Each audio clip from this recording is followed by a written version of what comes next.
Next हमारा है symmetry property. ठीक, तो सिमेट्री प्रॉपर्टी क्या कहता है कि डिवाइडेड डिफरेंस की वैल्यू जो है वो इंडिपेंडेंट होती है ऑर्डर ऑफ आर्गुमेंट्स की, ठीक, या सिमेट्रिकल होती है इन ऑल द आर्गुमेंट्स। इसको इजी लैंग्वेज में थोड़ा समझ लेते हैं। मान लीजिए हमारे पास कोई डिवाइडेड डिफरेंस है, फर्स्ट डिवाइडेड डिफरेंस, जिसे हम इस तरह से डिनोट करते हैं, first divided difference corresponding to the argument x0 and x1। Okay, तो सिमेट्री प्रॉपर्टी के अकॉर्डिंग क्या होता है कि अगर हम आर्ग्यूमेंट की पोजीशंस चेंज कर देते हैं, x की वैल्यूज को इंटरचेंज कर देते हैं, यानी अगर हम x1 x0 लिखते हैं तब भी डिवाइडेड डिफरेंस की वैल्यू पे कोई फर्क नहीं पड़ता। ऐसे ही अगर हमारे पास कोई डिवाइडेड डिफरेंस है x0 x1 x2 corresponding to argument x0 x1 x2 x3, ठीक, तो ये किस ऑर्डर का डिवाइडेड डिफरेंस हो गया? मैंने बताया था कि जितने आर्गुमेंट्स हैं, जितने नंबर हैं उनके, उससे एक कम ऑर्डर का डिवाइडेड डिफरेंस होता है। तो यहाँ पर हमारे क्या है, हमारे 4 आर्गुमेंट्स हैं, 4 वैल्यूज है x की, यानी ये डिवाइडेड डिफरेंस किस ऑर्डर का है? ये थर्ड ऑर्डर का डिवाइडेड डिफरेंस है। ओके, थर्ड ऑर्डर, इसका नोटेशन कुछ इस तरह से भी हम लिख सकते हैं।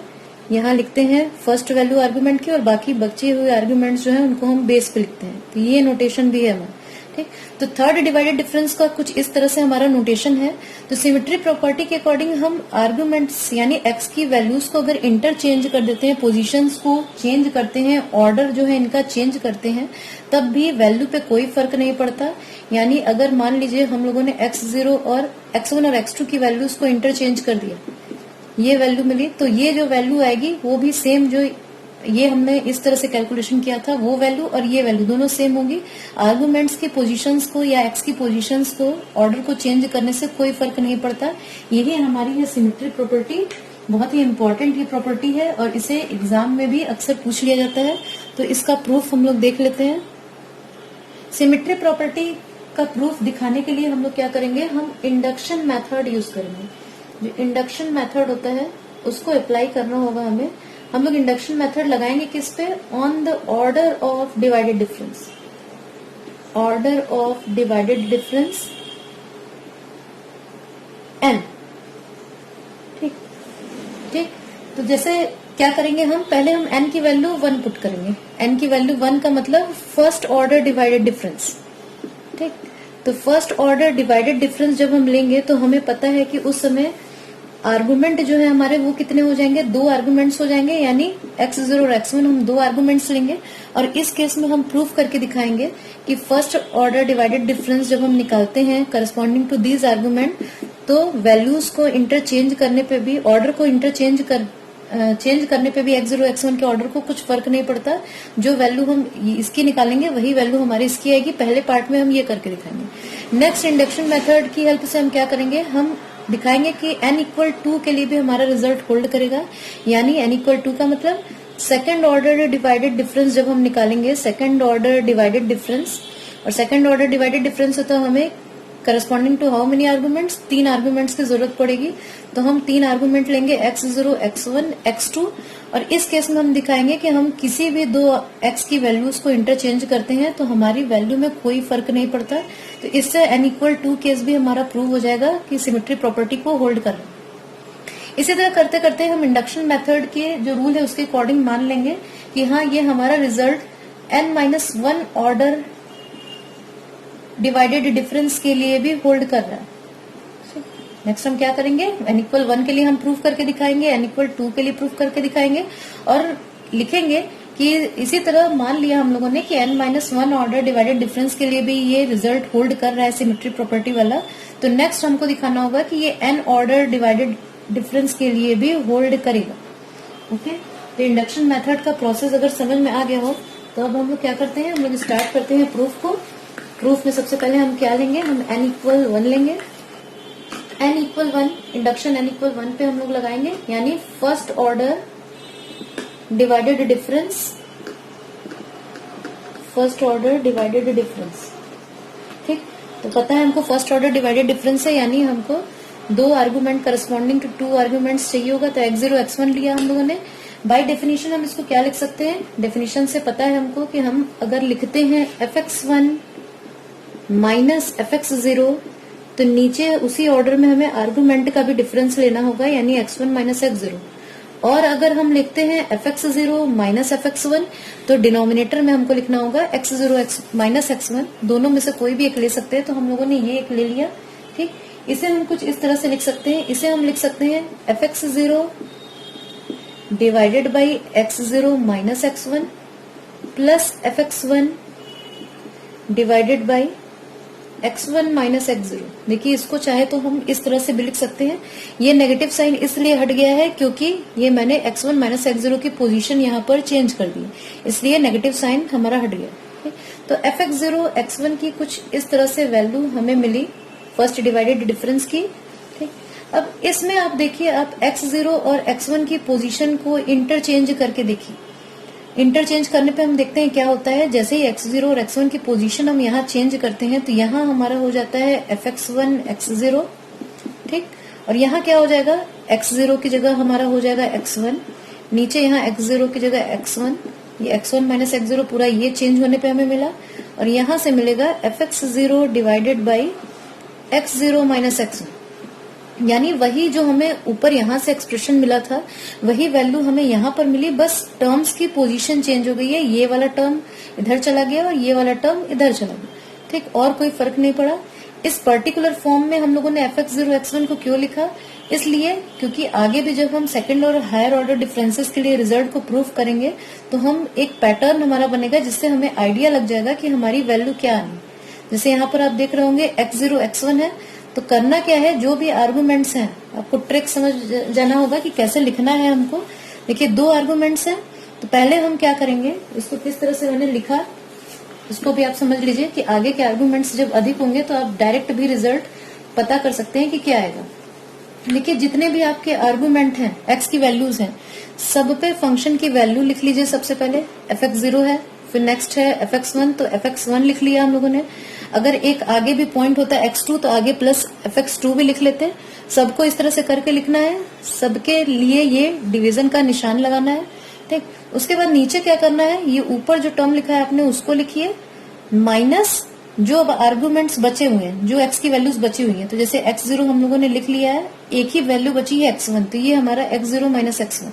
ठीक, नेक्स्ट पे है, ऊपर क्या है हमारा x1, तो नीचे भी x1 लिखेंगे, माइनस इसमें से करेंगे जो आर्गुमेंट्स की वैल्यू बची हुई है। तो यहाँ पर हमारा x1 के अलावा केवल x0 है, तो ये x0। ठीक, तो ये एक ट्रिक है, इससे आप अभी हायर ऑर्डर डिफरेंसेस भी निकालेंगे हम लोग, तो हम डायरेक्ट हमें पता चल जाएगा कि हमें क्या मिलना है सॉल्व करने को। ठीक, तो यहाँ पर हमने n=1 केस के लिए देख लिया कि x0 x1 की पोजीशंस को चेंज करने पे भी कोई फर्क नहीं पड़ा, यानी सिमेट्री प्रॉपर्टी होल्ड कर रही है for first order divided difference. Next हम इसी रिजल्ट को प्रूव करेंगे किसके लिए, सेकेंड ऑर्डर डिवाइडेड डिफरेंस के लिए, यानी n=2 के लिए। फॉर n=2 यानी सेकेंड ऑर्डर डिवाइडेड डिफरेंस। अब सेकेंड ऑर्डर डिवाइडेड डिफरेंस है तो हमें कितने आर्गुमेंट्स की जरूरत पड़ेगी, जितने ऑर्डर का है उससे एक ज्यादा, यानी नोटेशन हमारा होगा x0 x1 x2। ठीक, अब फिर डेफिनेशन के अकॉर्डिंग हम क्या लिखेंगे, डेफिनेशन से हम जानते हैं कि हमारा जो फॉर्मूला है उसके अकॉर्डिंग ये हो जाएगा f x1 x2। कैसे हम लोगों ने लिखना सीखा था, f corresponding to these two arguments minus f corresponding to first two argument divided by last value x2 minus x0। ठीक, इस तरह से इसे हम चाहें तो इस तरह से भी लिख सकते हैं, पोजीशंस इंटरचेंज करके भी लिख सकते हैं, तो नीचे डिनोमिनेटर में भी x0 x2 की पोजीशन चेंज करनी है। तो ये हम लोगों ने लिखा। अब क्या कर सकते हैं हम लोग, fx1 fx2 fx1 x2, इसकी जगह हम क्या लिखेंगे, ये 1/2 x2 माइनस x0, ये जो हमारा टर्म है इसको हम पूरा बाहर ले लेते हैं और फिर इन दोनों की वैल्यूज लिखते हैं। ठीक, fx1 x2 इसकी जगह हम लिख सकते हैं जो मैंने ट्रिक बताई थी, fx1 पहले लिखेंगे यहाँ पर, प्लस क्या नेक्स्ट लिखेंगे fx2। ठीक, उसके बाद ये डिवीजन का साइन, जैसे मैंने बताया था पीछे ट्रिक की किस तरह से लिखना है वैल्यूज को। अब ये यहाँ पर ऊपर x1 था तो नीचे x1 लिखा, और जो बचा हुआ है यहाँ पर x2 बचा हुआ है हमारा, तो x1 माइनस x2।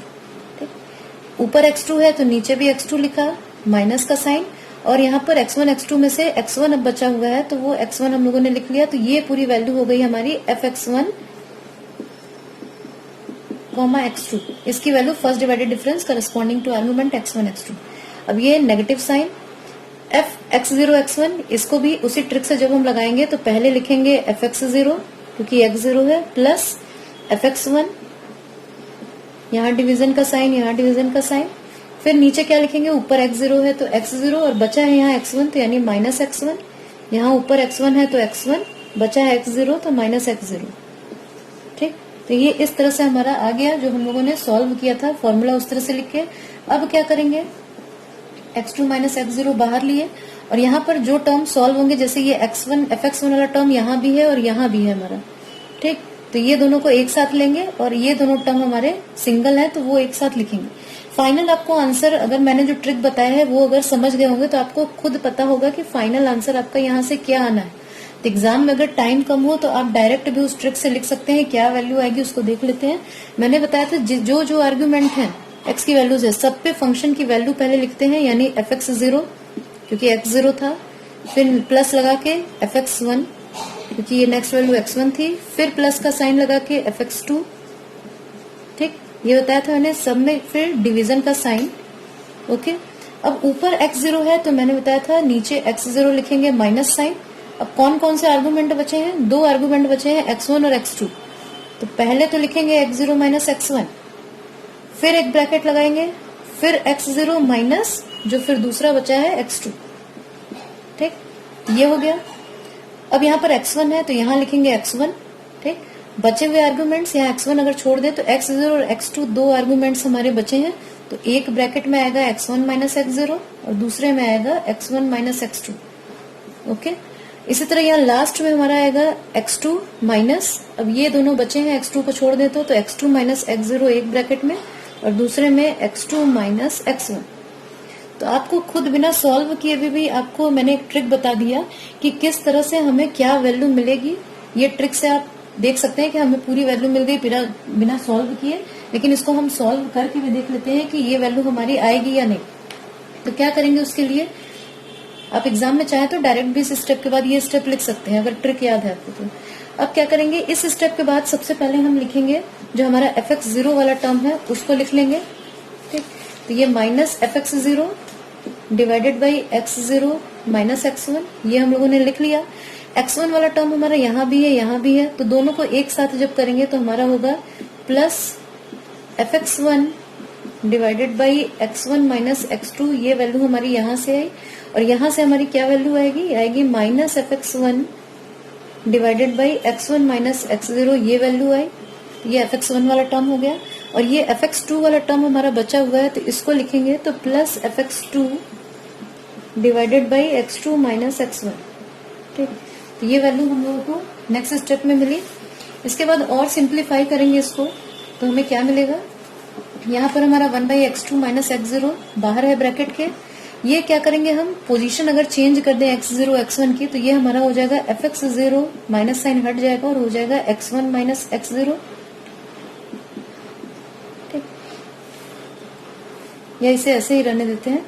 ठीक, लास्ट में देखते हैं क्या करना है, X zero minus X one, ये ऐसे ही रहने देते हैं। ठीक, क्योंकि हमें फाइनल फॉर्मूला में X zero minus X one ही चाहिए, ये नेगेटिव साइन यहाँ हटाएंगे तो फिर प्रॉब्लम करेगा, इसको ऐसे का ऐसे ही रहने देते हैं। अब इसको सॉल्व करेंगे तो एफ एक्स वन हमारा कॉमन है और ये नीचे जब एलसीएम लेंगे तो हमारा यहाँ होगा x one minus X zero, यहाँ होगा minus X one minus X two divided by X one minus X two into x one minus X zero और ये ब्रैकेट के बाहर हमारा एफ एक्स वन कॉमन।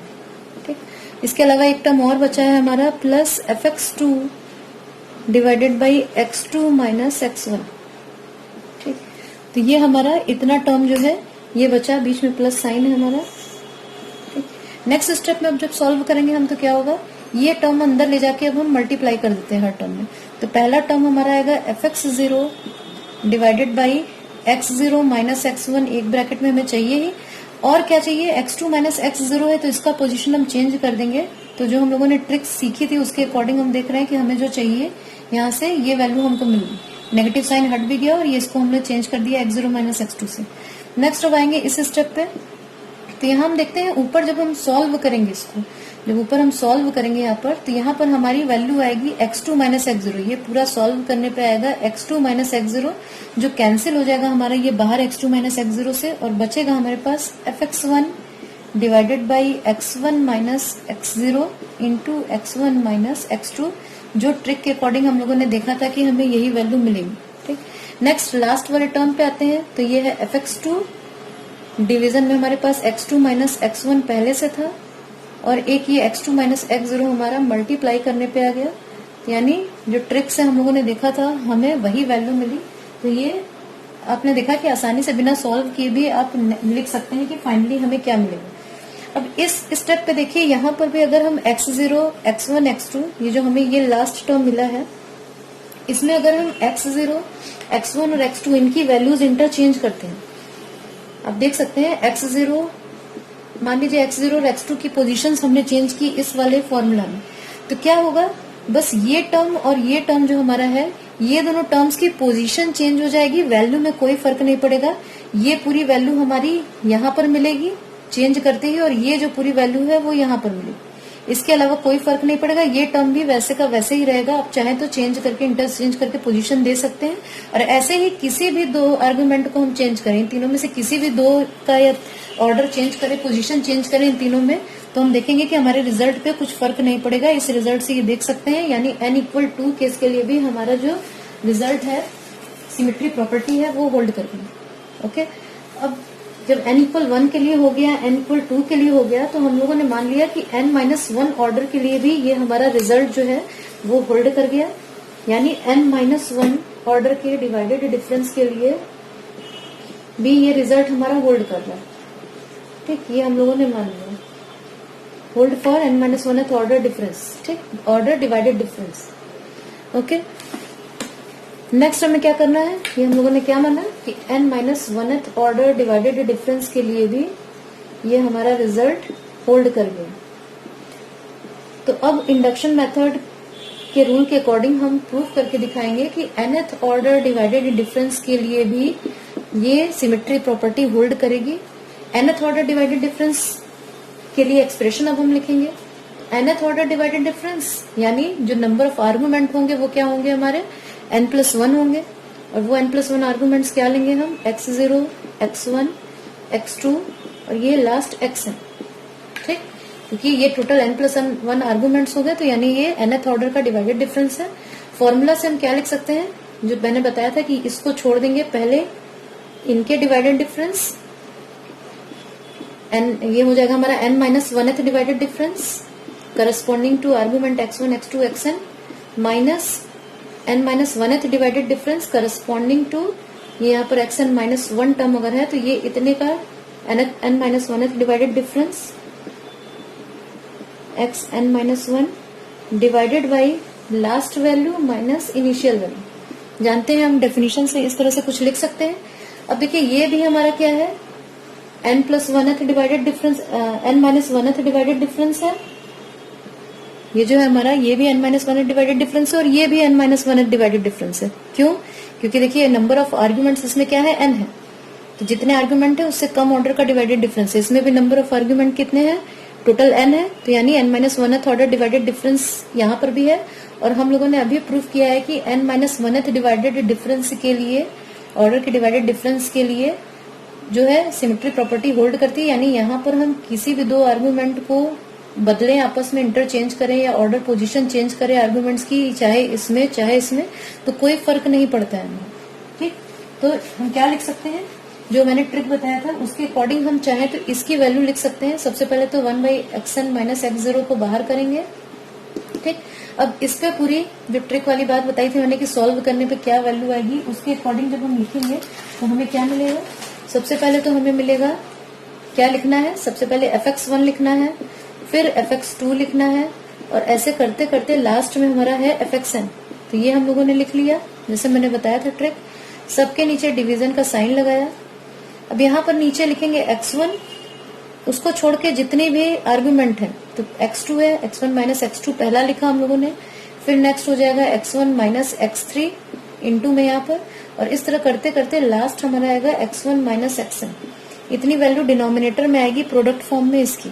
ठीक, अब यहाँ पर आएगा हमारा इसी तरह x2 माइनस x1 यहाँ से, फिर x2 माइनस x3, ये सारे प्रोडक्ट में है ये आपस में, और ये लास्ट टर्म हमारा आएगा x2 माइनस xn, इस तरह से वैल्यू आई। और जब यहाँ पर जाएंगे xn वाले टर्म पे तो ये xn माइनस x1, ये xn यहाँ पर है तो इसके अलावा जो बचे हैं आर्गुमेंट्स, तो xn minus x1 into xn minus x2, और लास्ट हमारा जाएगा xn माइनस xn माइनस 1। ठीक, तो ये वैल्यू हो गई हमारी किसकी, इतनी वैल्यू आई अभी हमारी इसकी। अब इसमें से सब्ट्रैक्ट करेंगे हम, यहाँ पर भी वही ट्रिक जो हमने सीखा है उसी के अकॉर्डिंग वैल्यू हमें पता है कि क्या आएगी। तो पहले आएगा fx0 डिवीजन का साइन प्लस fx1 डिवीजन का साइन, और लास्ट में प्लस fxn माइनस 1 और डिवीजन का साइन।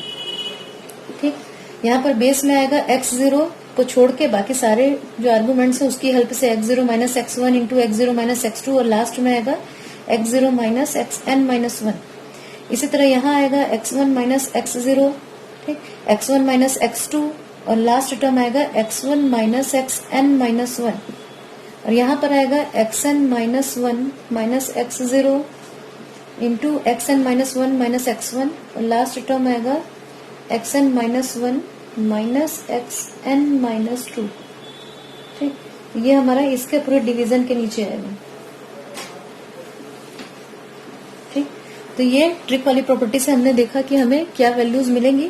इसमें भी हम देखेंगे कि fx0 वाला टर्म जो है और fxn वाला टर्म है, ये दोनों टर्म हमारे बस एक एक बार आएंगे, और बाकी सारे टर्म जो है वो दो दो बार आएंगे, तो उनको हम एक साथ लेंगे, और ये दोनों टर्म अकेले हैं, और फिर अंदर ले जाकर इसे हम मल्टीप्लाई करेंगे। तो हमें फिर ट्रिक वाली बात से पता है, हम सॉल्व करके भी देख सकते हैं, लेकिन कैलकुलेशन लंबा जाएगा। हमें पता है कि फाइनली हमें क्या मिलेगा। ये हमारी ये वैल्यूज थी, तो fx0 से स्टार्ट करेंगे, फिर वही ट्रिक लगाते हैं fx0 डिवाइडेड बाई प्लस, सीधे मैं ट्रिक लगा के जो वैल्यू आएगी वो लिख दे रही हूँ। आप चाहें तो इसको सॉल्व करके भी देख सकते हैं, रिजल्ट वही आएगा जो हम लोगों ने ट्रिक से सीखा है कि क्या वैल्यू आनी चाहिए। तो सॉल्व करेंगे हम लोग, तो देखते हैं हमारे पास है क्या। हमारे पास था fx0 x1 x2 up to xn। तो ट्रिक की हेल्प से हम लिख सकते हैं सबसे पहले तो fx0 डिवीजन का साइन प्लस fx1 डिवीजन का साइन, और last term plus fxn division का साइन। ठीक, यहाँ पर क्या होगा हमारा x0 minus x1 into x0 minus x2, और इस तरह करते करते last term x0 minus xn। ठीक, यहाँ आएगा x1 minus x0 into x1 minus x2, last term x1 minus xn, और यहाँ पर आएगा हमारा xn minus x0 into xn minus x1, ऐसे करते करते लास्ट टर्म हमारा आएगा xn minus xn minus 1। Okay, अब इसमें आप फिर से चेक कर सकते हैं कि किसी भी दो आर्गुमेंट का पोजीशन हम इंटरचेंज करें या ऑर्डरिंग x की वैल्यूज की चेंज करें, x की ऑर्डर, उस पर कुछ फर्क नहीं पड़ेगा। जैसे मान लीजिए हम लोगों ने x1 और xn की पोजीशन इंटरचेंज की, तो बस फर्क होगा पोजीशन में टर्म्स के। ये वाला टर्म पूरा हमारा यहाँ शिफ्ट हो जाएगा, ये वाला टर्म पूरा यहाँ शिफ्ट हो जाएगा, बस पोजीशन इंटरचेंज हो जाएगी और कोई टर्म्स पे कोई फर्क नहीं पड़ेगा। यानी फाइनल आंसर हमारा सेम होगा, पोजीशन हम इंटरचेंज करते हैं तब भी।